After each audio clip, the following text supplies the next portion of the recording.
کہ جو مجھے قتل کرے تو میرا حق اس کو معاف ہے. کہ دعوت اسلامی کے دینی ماحول میں آپ تو تربیت فرماتے ہیں کہ معاف کر دیا کرو، بلکہ پیشگی معاف کر دینے کا بھی، تو یہ ذہن بھی بن جائے اگر کسی کا کہ یار اب معافی مانگنے کی کیا ضرورت ہے، سب دعوت اسلامی والے تو ویسے ہی معاف کر دیتے ہیں، شب برات پر ایک میسج کر کے اگلا پچھلا سارا معاف کرا لیں گے، تو ایسی صورت میں معافی مانگی جائے، کیا کیا جائے؟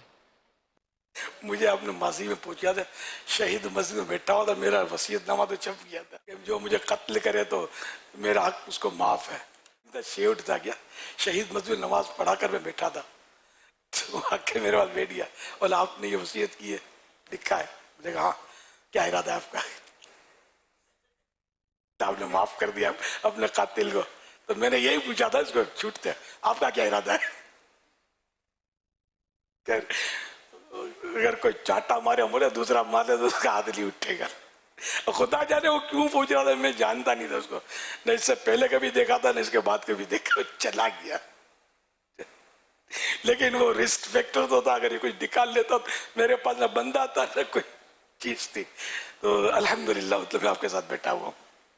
تو یوں بھی ہوتا ہے. تو بہرحال لے کے جس کی نے کہا کہ میں معاف کر دیا، تو اس کا مطلب بھی معاف ہونا نہیں ہے، یعنی کہ اس کی صورت ہے. جیسے میں نے اپنے قاتل کو معاف کیا تو میں نے اپنا حق معاف کیا. قتل میں 3 حقوق ہیں نا، ایک تو حق اللہ، اللہ نے قتل ناک سے منع فرمایا، یہ گناہ کبیرہ ہے، بہت بڑا گناہ ہے، ٹھیک ہے نا. تو یہ میرے کہنے سے کہ میں نے معاف کیا، یہ معاف نہیں ہوگا، یہ رب کا اور قاتل کا معاملہ ہے.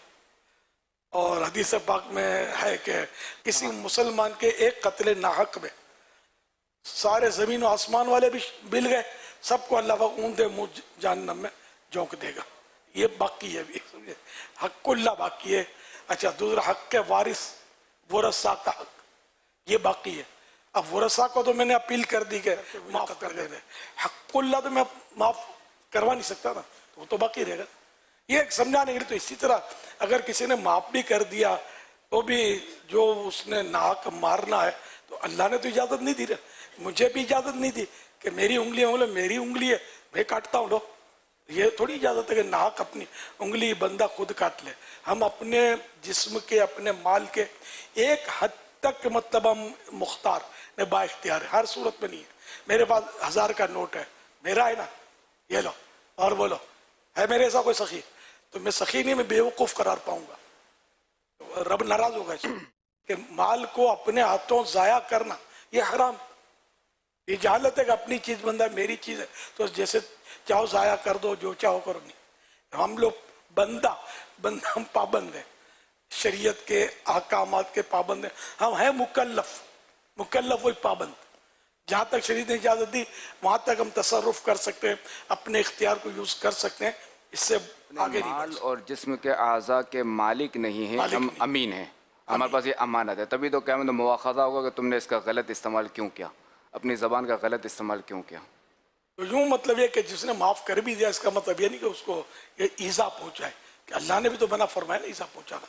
تو یوں مطلب وہ جو بھی ہے اس نے کرنا ہے وہ پھنسنا ہے. پھر یہ شب برات میں یہ کہہ دینا معافا معافی، یہ آپس میں معافا معافی، ایسے معافا بھی نہیں ہوتی. یعنی کہ اگر اجتماعی معافی مانگ بھی لی کسی نے تو جس نے معاف کر بھی دیا تو اس کی صورت یہ ہوگی کہ اس کو پتا ہوگا کون سا حق وہ معاف کر رہا ہے. اس کو پتہ ہی نہیں ہے، ہم نے چپکے سے اس کا مال چرا لیا ہے. وہ بیچارہ کچھ معاف تو کر رہا ہے لیکن وہ چوری کا مال تھوڑی معاف کر رہا ہے. اس کو پتا چلے تو غریبان پکڑے گا، دیتا ہے کہ نہیں دیتا ہے. دھوکے سے معافی مانگ رہا ہے تو دھوکے سے معاف کیسے ہوگا؟ دوبارہ صورتیں معاف ہونے کی بھی شب برات میں عام اعلان کرتے ہیں معاف کر دو، اچھی بات ہے، کرنا چاہیے، میں اس کی فیور میں ہوں. لیکن اس پر بھروسہ کر کے بیٹھ نہیں رہنا چاہیے. اگر واقعی یاد ہے کہ بھئی اس کو مارا تھا، اس کو گھورا تھا، اس کو دھمکی دی تھی، ناحق کوئی کسی کا حق تلف کیا تھا، تو وہ عام معافی مانگ لی، اس سے مطمئن ہو کر نہ بیٹھ جائے، بلکہ اس سے باقاعدہ کھلے لفظوں میں معافی مانگے اور معاف کروائے اور توبہ بھی کرے. صلو علی الحبیب صلی اللہ صلی اللہ علیہ